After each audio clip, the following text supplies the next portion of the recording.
joining us from New York City. Shawn Rickenbacker is an architect and creative technologist born and raised in New York City. He holds a bachelor's of architecture from Syracuse University, a master of architecture from the University of Virginia, and a certificate in advanced interaction design from New York University. He is a partner at the design firm Rickenbacker plus Leong, LLC, founded in 2005, notable for such projects as Revision Dallas and the Renaissance Ballroom redevelopment in New York City. He also is a co-founder of the technology, data, and design consultancy Urban Data plus Design, UDD, which is currently working on the design and implementation of ambient and embedded technologies in the physical environment intended to emphasize spatial awareness and cognition. As a founder of UDD, Shawn was selected as a finalist in 2012 to be the PopTech Social Innovation Fellow, a program designed for one-of-a-kind social innovators who have a talent, passion, and potential to change the world. A frequent lecturer at design schools across the nation and in several countries, Shawn Rickenbacker has lectured and made presentations at the City University of New York, CDH, Washington University, University of Michigan, Syracuse, University of Virginia, University of Illinois, Champaign-Urbana, London, the Architectural Association School, Ohio State, Syracuse, and is currently an adjunct faculty member at the University of Pennsylvania Graduate School of Design, where he teaches design studios and spatial physical computing. At Penn, he also heads the Motorola-funded Futures Interaction Lab, conducting research on the convergence of digital and physical space. In April 2015, he was the organizer of the Motorola University of Pennsylvania Stuart Weitzman School and Design Symposium, Non-Discrete Architectures, Digital Prosthetics, Connectivity, and Augmentation, which explored the evolution of new spatial design paradigms, addressing the multidimensional world and the culture of technology, including social data, spatial networks, robotics, and augmented space. Shawn also serves as the Max Bond Center director in New York City. Without further ado, over to you, Shawn. I think you're on mute. Sorry about that. Thank you, Andres. Thank you for the kind introduction. I want to thank the series committee for the invitation to share some of the center's work with you. And before I get started, I mean, this is sort of interesting in some ways. It's interesting to hear a bio. I think the coexistence of multiple bios and having taught so many places, some of that information is outdated a bit, which I'll cover in some of the work that I'm going to show here. But I've been the director at the J. Max Bond Center for Urban Futures here at City College since 2018.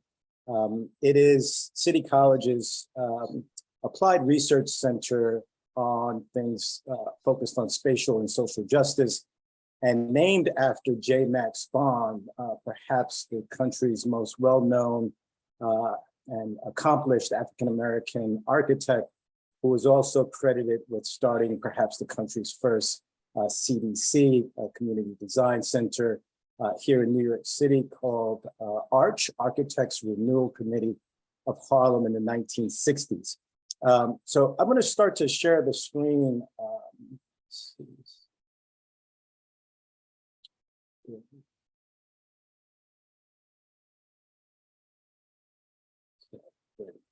So we all seeing the screen? Yes? Great, fantastic. Okay,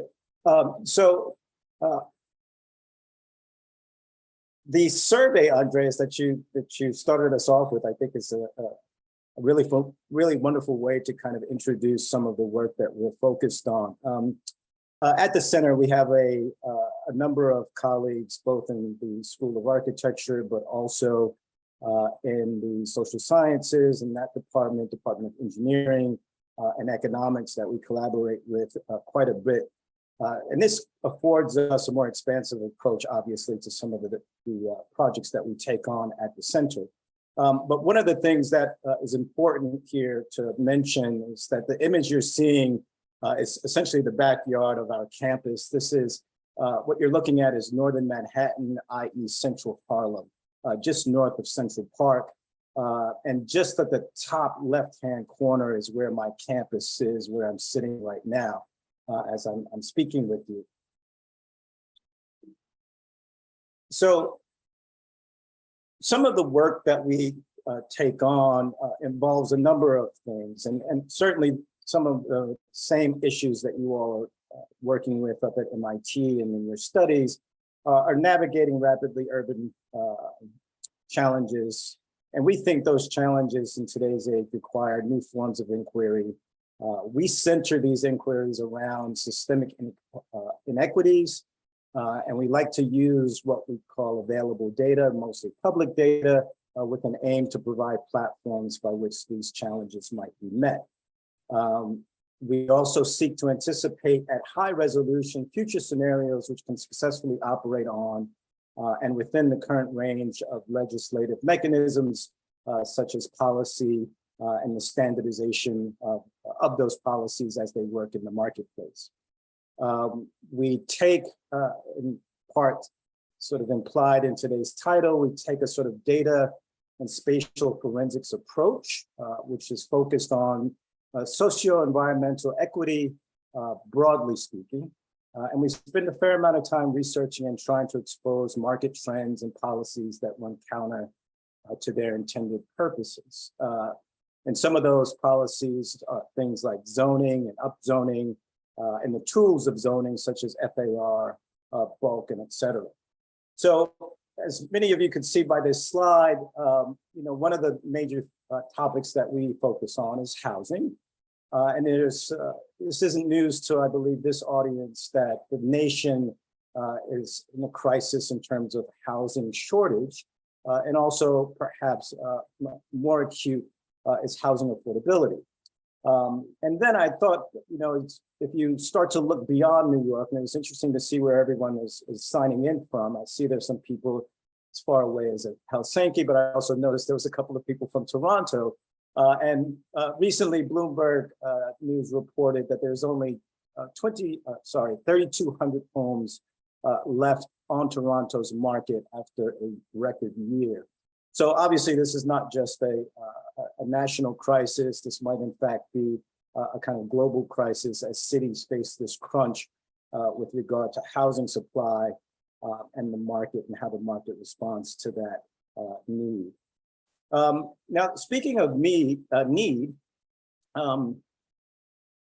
if we look at the history, and I think Andreas was pointing this out in the survey of what types of housing have been either subsidized or supported by governments, either local and or at the federal level in this country, we see that a broad range have actually received support, and that support bolsters the housing market greatly.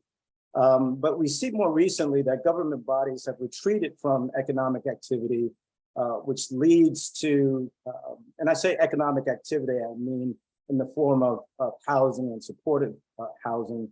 But this leads to a marketization of the city and the city spaces, and in this case, housing as well.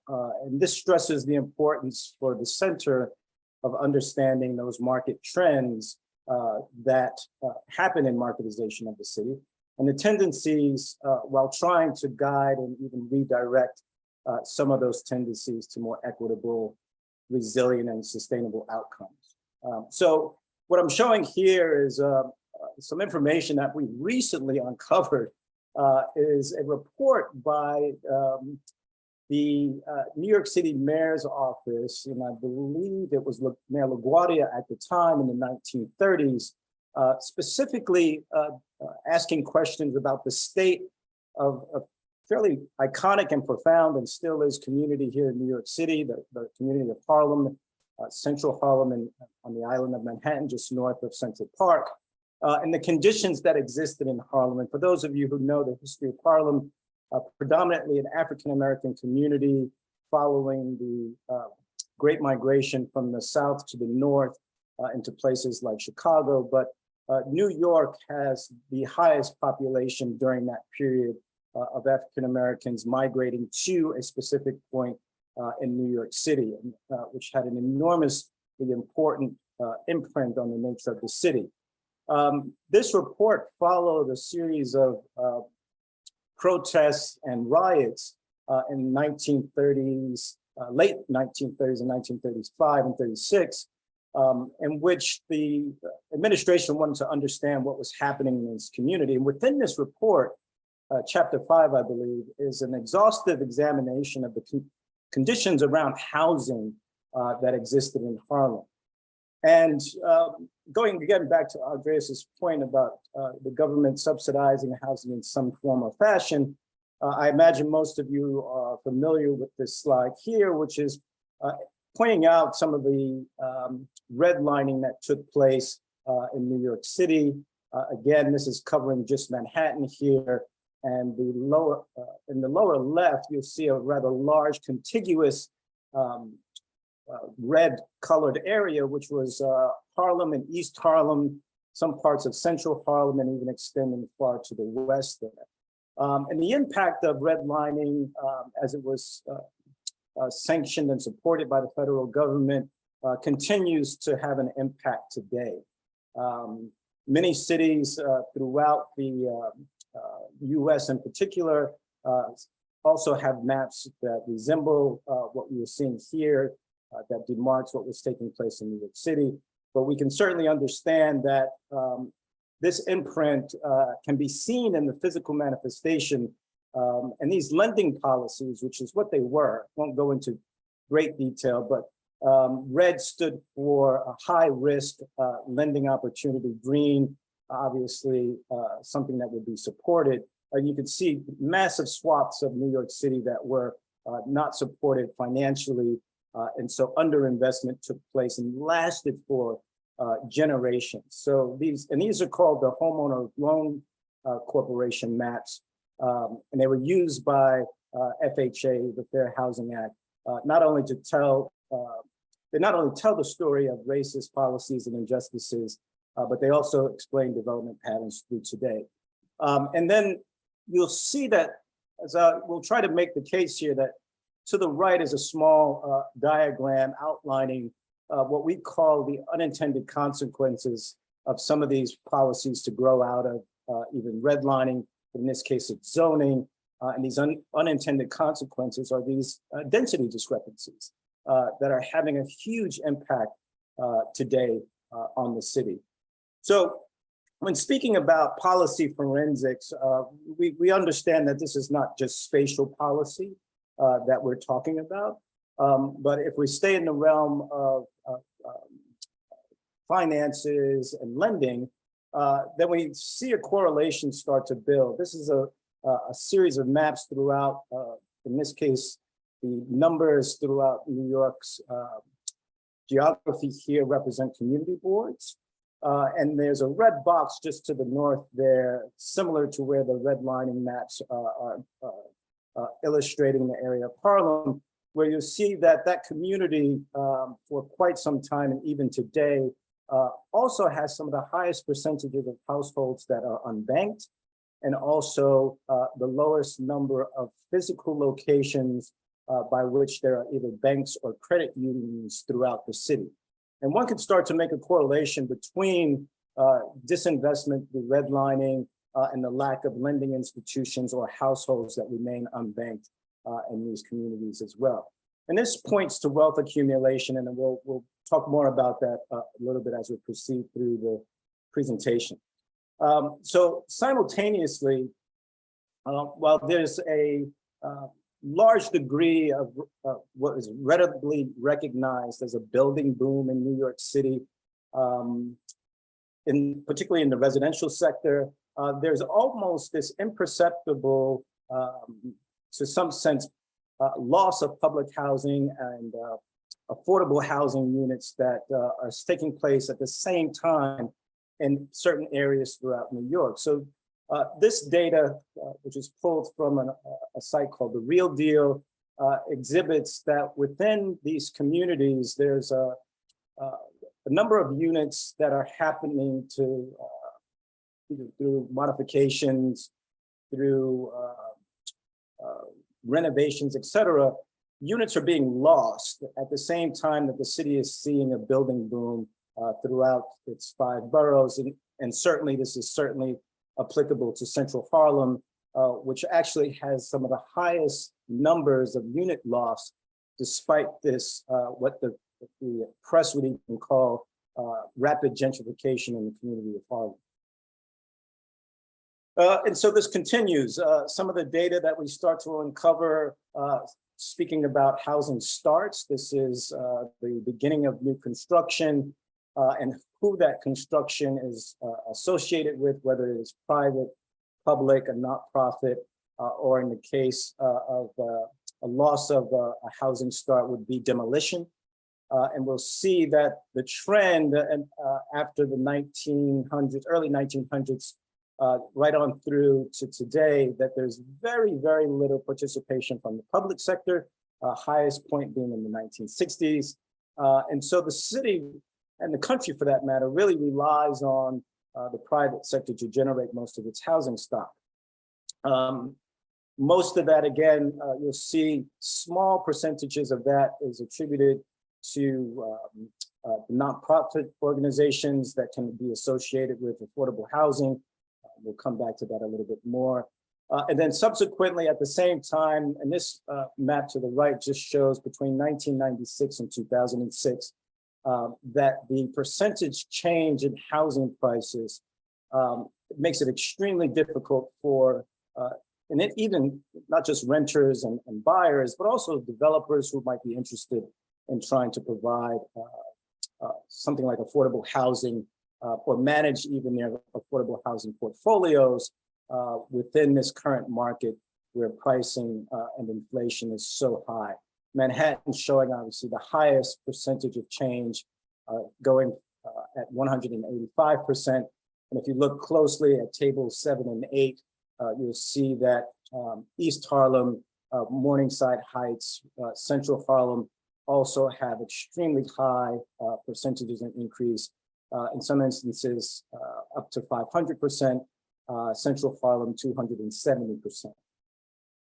So in terms of inquiry produced by the center and what we're looking at and why, if we look at the zoning that is in the background of all of this activity, we start to find and wanted to kind of dive in and study at further glance, what we're calling some arbitrary applications through zoning that result in, again, some unintended consequences, perhaps.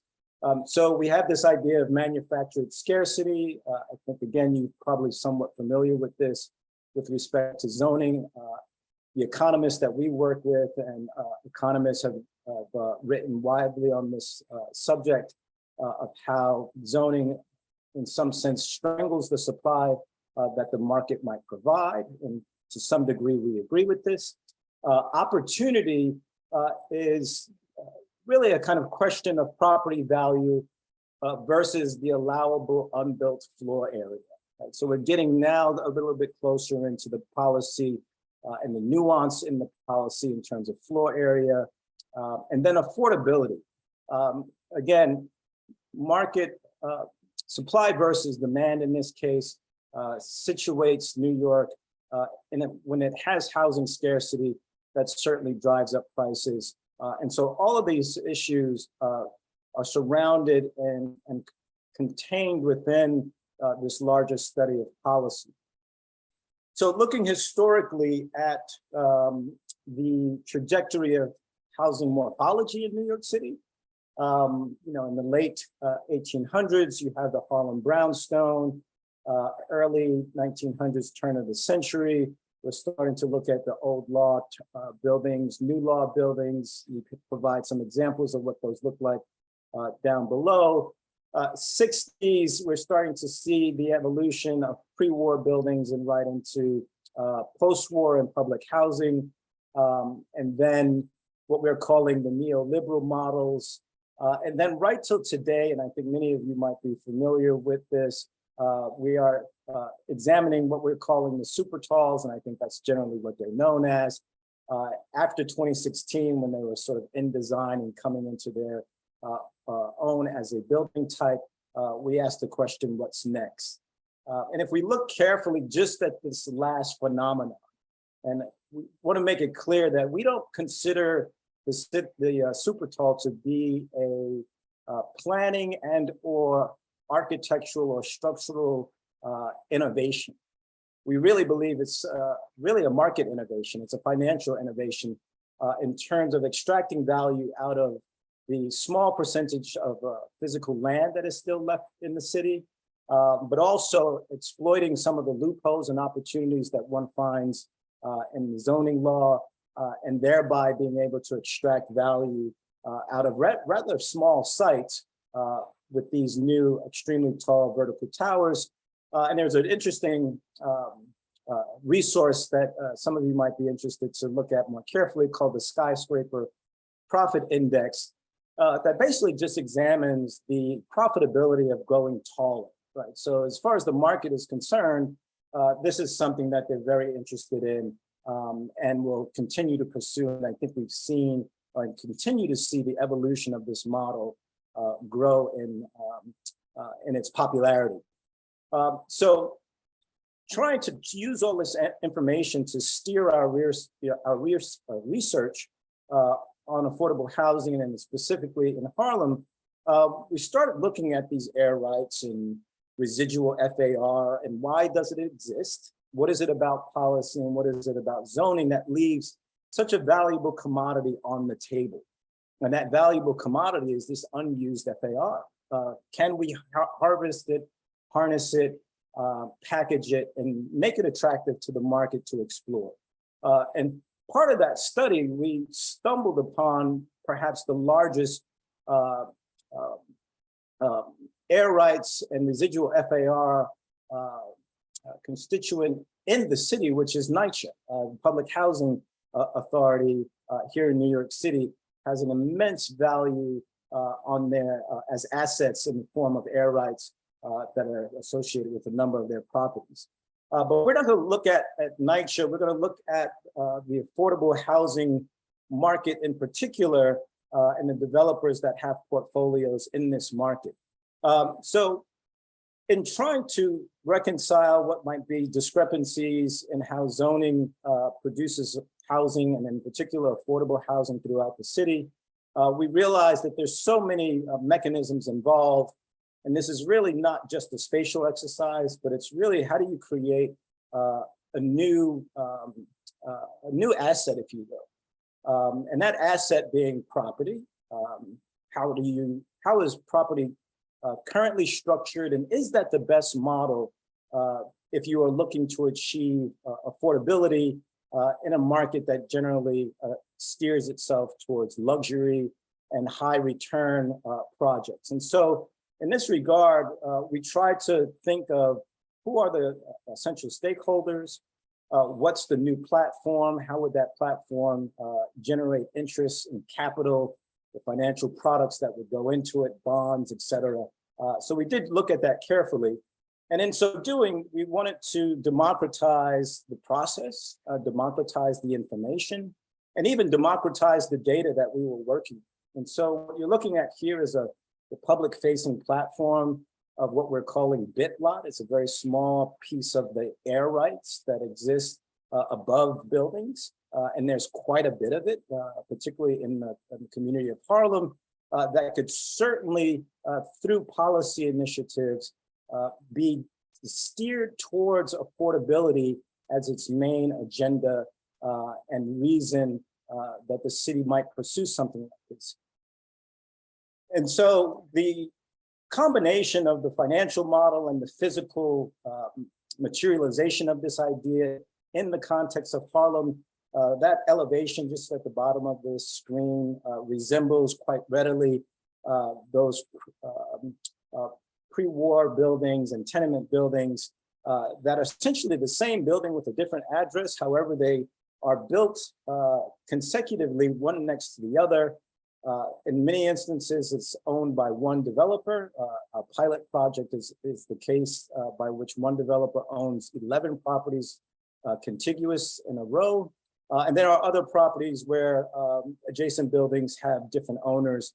And we're looking at that examination in terms of how we work around that scenario. But in this case, what we're looking at is unused air rights, introducing this as a policy initiative to the city to provide bonus air rights that would allow you to build slightly more.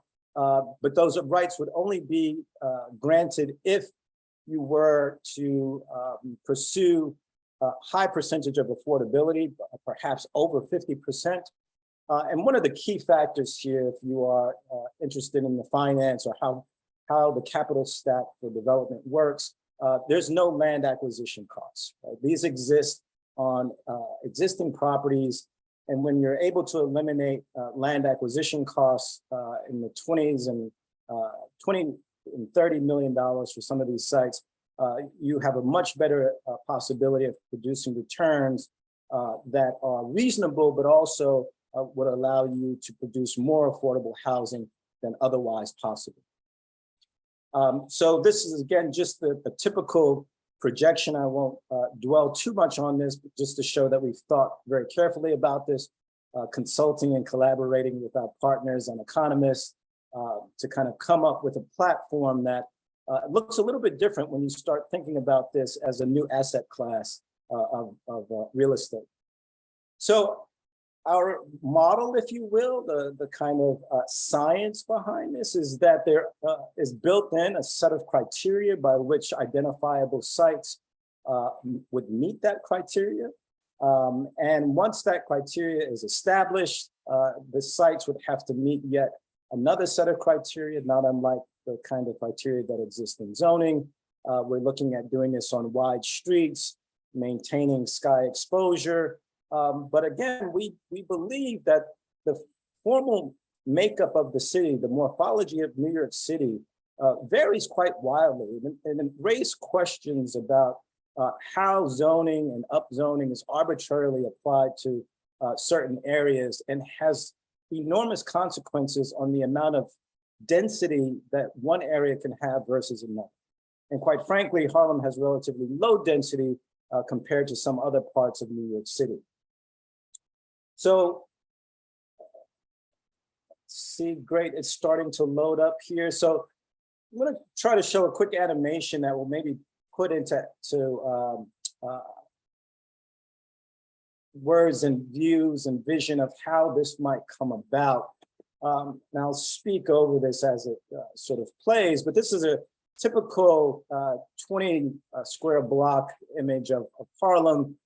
These tenement buildings, again, based on their FAR, have not built to the maximum, and so they have these residuals left over. We try to get ownership participation by which we start to look to aggregate these residual FAR. And in terms of the new asset class, the property is not seen in the conventional sense as a square footage of property, but in this case, as air lots or bit lots, taken from, as you can imagine, the crypto language in the form of a bit or even technology in that sense. And so a small portion of that air lot and or air rights is treated as a financial product by which multiple investors and stakeholders can now participate in this at some value of which we are not looking to determine, but we imagine that the city and our economist partners would help us to flush that out. So some of the process and the rules right now, the existing is that there's not much way to take advantage of your existing FAR. So we really believe that it's an untapped resource. We look to aggregate that, as you saw in the model. There's percentages of bonuses that perhaps the more affordable housing you provide, the greater the bonus. And keep in mind, most of the properties that we are looking at already exist as affordable housing developments. And what's interesting is that the affordable housing development market is struggling financially to really manage their portfolios. It's not a very profitable business. And we think by allowing more supply to the market, we can in fact bolster the affordable housing portfolios by allowing them to build more product. And by building more product, we certainly begin to address the earlier concerns that we mentioned of the crisis around housing and affordable housing in particular. So in this diagram, you're just looking at a series of steps that talk about potential massing. We are in some ways a little bit agnostic with regards to the final outcome of this.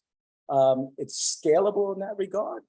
And we've compared this to something that's actually made its way all the way to the governor's office here in New York City, and I'm sure you are all familiar, called accessory dwelling units. And we feel that this has even greater scalability than that program because there's not that many single family homes here on the island of Manhattan, but certainly in the outer boroughs. But we've run some numbers to determine where this might get us in terms of affordable housing units, mixed with some market rate, obviously, just to kind of satisfy the market's concerns. But these are some examples. These are basically pilots of projects that we have gone ahead and met with developers, introduced some of the basic ideas to city agencies, describing what this might look like. And for those of you abroad, I'd be interested to know what the audience thinks about this, but here in New York and I think also in Boston, what is not particularly common is something called the mansard, right? The mansard roof. And we don't find this to be exceptionally novel. In fact, many buildings throughout New York City, the majority of them don't have, or they have a flat roof, but this idea of the cap or the mansard that exists in other cities is not frequently used here in our city, but certainly resembles some of what we are proposing at the outset. And so, here is what we were describing earlier, that based on our preliminary calculations, there's approximately 7,561,500 square feet potential development square footage available if one were to look at this more closely. That translates in today's market, not including micro units and things of that nature in its entirety, but somewhere in the range of 13,000, maybe 14,000 units. This is just within the geographic footprint of Central Harlem. And then the bonus FAR per site that would be needed is something equivalent to 2, which is fairly low. We understand that there might be pushback in terms of NIMBYism, but yes, there's also YIMBYism, which is yes, in my backyard. And we think the characterization of the community or the physical character of the community might be able to withstand the kind of additions that we're talking about, which are in contrast, let's say, to the super tall, which has its own physical manifestation that people have lots of varied opinions about. I believe the Municipal Art Society featured a research piece called New York City's Unintended Skyline. In other words, it wasn't planned, but as you can see, the market certainly discovered the opportunity and was able to create in their own way a new asset class that is geared towards a luxury market. We're taking a similar approach, trying to produce a new asset class that is specifically geared towards the affordable housing market. And this is my last slide. What you're seeing in the light blue is the cumulative effects of a policy like this that would produce this additional housing stock. Again, most of these properties, if not all, already exist as affordable housing units and sites, not on vacant sites, but on pre-existing sites with buildings already there. We've collaborated and spoken at length with the modular industry, who are very eager to do a proof of concept in terms of how one might build on top of these existing structures using decks and sort of working out the logistics structurally. And certainly, we believe some of this has already taken place in other parts of the world that we've looked at quite carefully, even with older building stock. So we're confident that in addressing the nation's and the city's affordable housing crisis and producing a model that can operate at scale, we believe that this begins to at least address the problem whereby there is room for additional housing, or maybe evidence of density that could be higher, and in so doing, providing more affordable housing, and also assisting a market segment, meaning the affordable housing portfolios that are, again, based on our more recent knowledge, are struggling in this economy to make ends meet. And we want to be able to encourage and not only support the existing, but encourage the creation of new affordable housing and what that future of New York might look like in that capacity. So I think I'm on time, Andreas, in terms of the 20 or so minutes, and I'm happy to get some feedback and responses and take any questions. Thank you. Great, thank you so much. I just want to start off with a couple of quick related questions, and then really open it up for audience Q&A and thoughts and comments. First of all, I really appreciate the use of data analytics in service of revealing hidden housing potential in New York, and in really having a sort of a kind of broader urbanistic and social aim towards the data science you do to actually respond to the housing crisis in New York. And I think it's very revealing. It's really a great tool or great way of uncovering some of this potential. I think underlying in some of these discussions, especially I think now in New York, and I'm guessing that includes in Harlem, the housing market or the housing crisis is in part due to the fact that housing has become commodified. Yes. Rather than a place to live, it's a place to trade, buy, and sell. And we've seen very large actors like the Blackstone Group and many other large funds entering and becoming some of the largest housing owners in the country in this process. And I'm guessing that's some of what's probably going on in Harlem as well. And so I wonder if you could talk a little bit about when new units are added to these beautiful historic brownstones. And you mentioned that there's a somewhat of a split, ideally over half affordable, but you have to balance the market needs to actually make it financially viable as well. How do you see the sort of what does community think about the benefits of such? Even making the argument that more units means that in the long term, in the bigger picture, housing prices must come down because more supply means prices drop. What community oftentimes sees, and this is for very good reasons, that doesn't necessarily translate to that. New units means new demographics, means a change in neighborhoods that is perhaps undesirable. And I particularly saw in this very diagram you had this sort of community sourced capital chunk, which was calling out to me. And I wanted to ask you about it. What is that community sourced chunk? And how do you envision this financial mechanism kind of actually generating a fund or revenues that perhaps community would really support and not see this densification as gentrification, but rather something they care? Sure. Well, I mean, certainly, we're sort of right in the middle of a number of ongoing proposals in Harlem around new development, and even new developments that come with a fair amount of affordable housing. But there has been resistance to those projects, and for the points that you make. And so when we think about going back all the way to redlining and what the community itself has endured, we understand that wealth accumulation is related in this country to property ownership. In this case, we're talking about real estate. And because of that disinvestment, the community that exists in Harlem to this day has not been able to participate in that wealth accumulation. And so when speaking about property or new development, we realized that we had to somehow acknowledge that reality and perhaps think about a new ownership model. So when we presented this publicly, we didn't present this as development or architecture. We actually asked questions around ownership.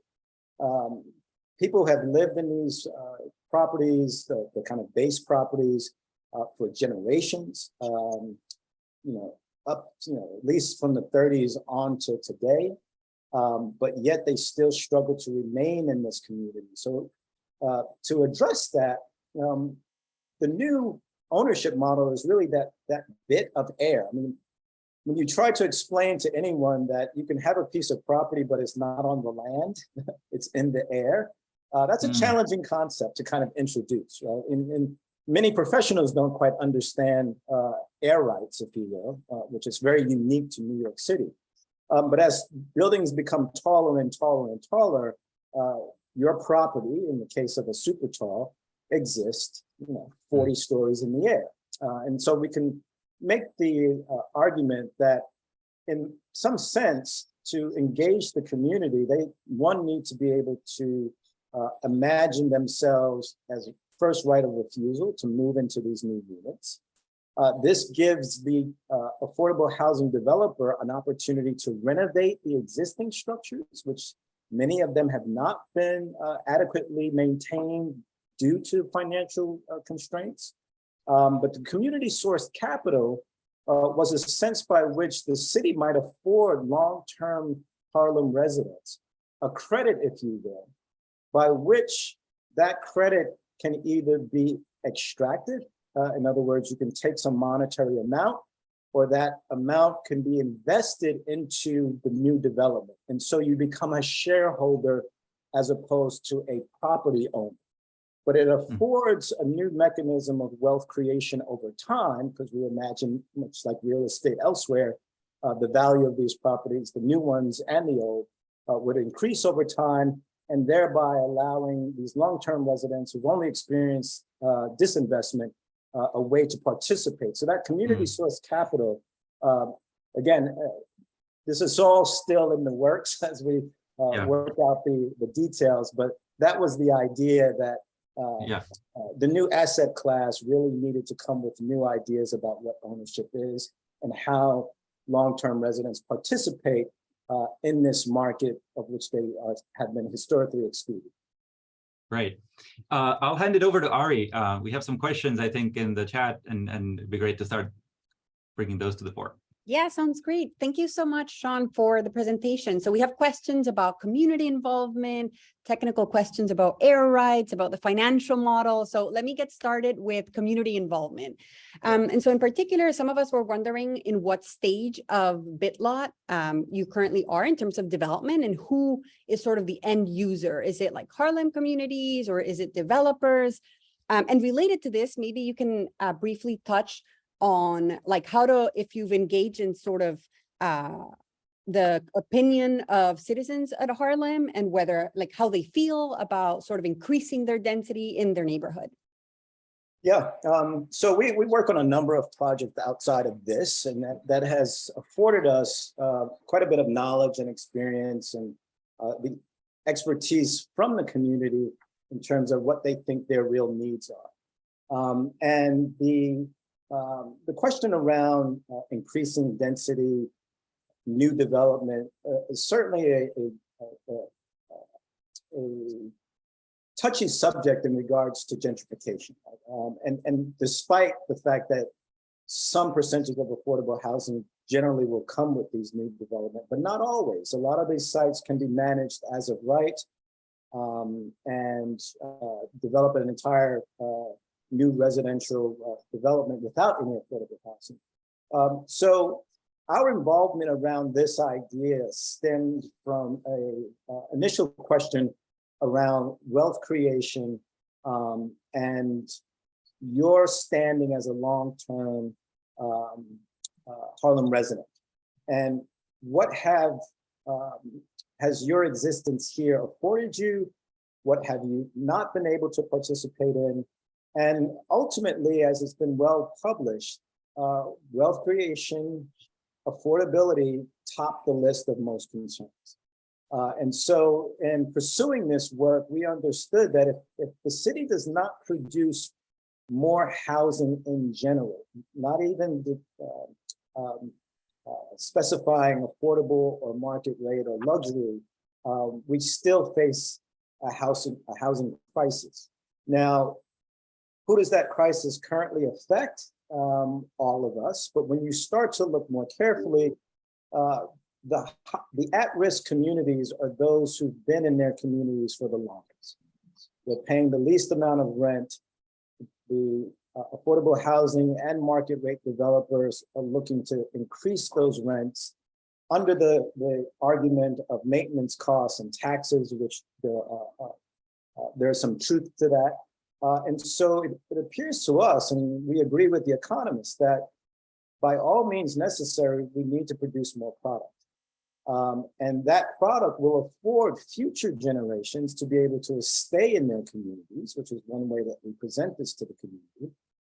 And again, it also means having a say in the future trajectory of your community, because you are potentially living in one of these buildings. And so without your support as a resident, these projects cannot move forward. They would not qualify for new market tax credits, which we already have examined as another possibility.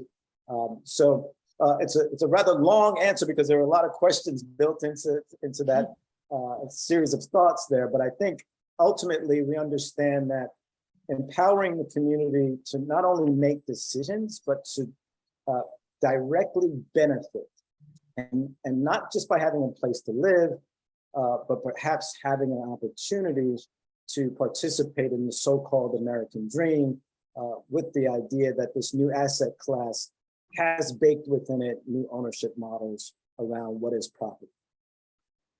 Wonderful, thank you. So maybe related with the last question about community involvement was Dennis. Dennis, would you like to unmute yourself and ask your question?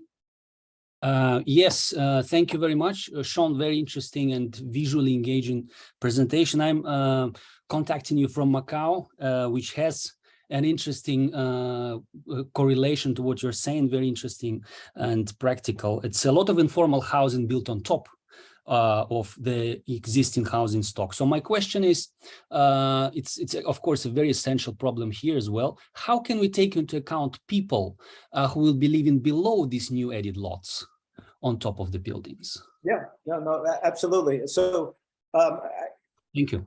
I imagine that the audience is familiar with NIMBY, not in my backyard, and the opposite of NIMBY is YIMBY, which is yes in my backyard. And right now, New York in all development is rather contentious. And this is just development of vacant lots or available lots. This isn't building on top of existing buildings. So we are acutely aware that what happens to the residents in the existing building. And so part of our examination and collaboration was to go directly to the source. Can we imagine a construction scenario with the building trades that would even allow residents to stay in place? And right now the modular industry, the commentary should be taken with a grain of salt, but through building structural decks and building above, one could perform this operation sort of like a minimally invasive surgery, if you will. But the idea is then to move existing residents either into the new development, maybe apartment by apartment, go through much needed repairs and renovations. And that unit, that rehabbed unit, could then go back on the market, either for affordable, depending on how the deal is structured with the city, and again, be rented to new tenants. But I think the key here is that longstanding residents of Harlem have an opportunity to, one, invest at a very small percentage. That's first and foremost. And then secondly, participate in the process that would create and also visualize what these new developments might look like. This is kind of an extreme model that's playing on the phone screens here, obviously meant to just kind of provoke opinion. But you see that the animation on the far right, there's a slider that says, what's the maximum height? And this is meant to be a public-facing engagement tool whereby the community can say, no, we don't like this. It's perhaps too tall. But obviously, if you move the slider and the height gets lower, you lose units, right? And so there's a fine line, and we don't want to do what policy and zoning does right now, is dictate form to the point where we are losing the original intent here, which is to try to maximize both the capacity of this idea to build at scale new units, but then also maintain or maybe introduce a new character to these existing places and communities. Thank you so much, Shawn.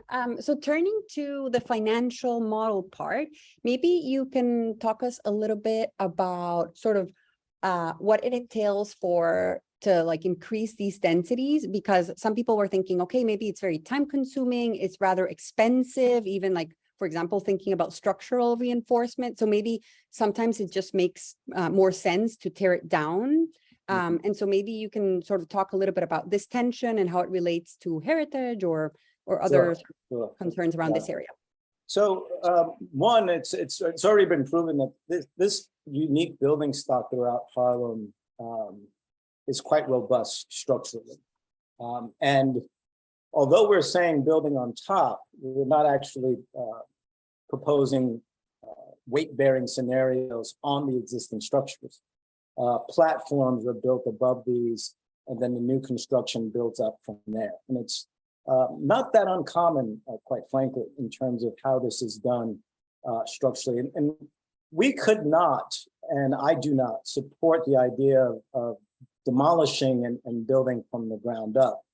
Because what we're talking about, and why this has legs as a viable idea, is that right now you get to build a significant amount of housing without incurring perhaps the world's most expensive land costs, which prevents most developers from pursuing affordable housing here in New York City. There's a reason why affordable housing happens in the outermost boroughs, because the land value is cheaper.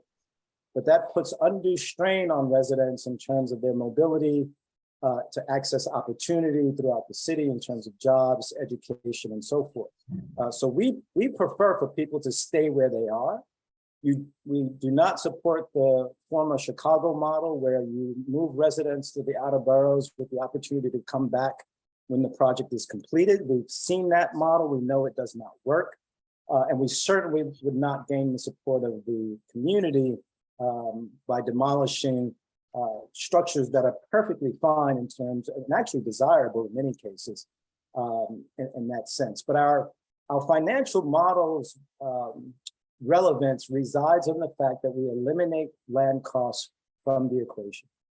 And that gives an enormous boost to the return on investment, which then gives an enormous boost to the likelihood of increased percentages, 50% and over, for affordable housing as the mandate. Great. Shawn, we have actually a vibrant set of additional questions we didn't have time to get to. But what we'll do is include the chat as part of a follow-up email to you. So you will get to see all the questions that came up, and it's impossible to monitor them in real time. So I just want to invite everybody to thank Shawn for a terrific presentation. Thank you so much. Yes, and thank you all. Look forward to collaborating and sharing more work and learning about the work that the Lowenthal is doing. I have some friends up there, so hello to all of those that I know, Sarah and others. And thank you for the invitation once again, and hope to see you all soon. Thank you very much. And I'll follow up shortly. And if you have a minute, Shawn, maybe we can create a quick breakout room to say bye and finish up. But we have to let people go to class and other engagements. Thank you. Great. Thank you for your time.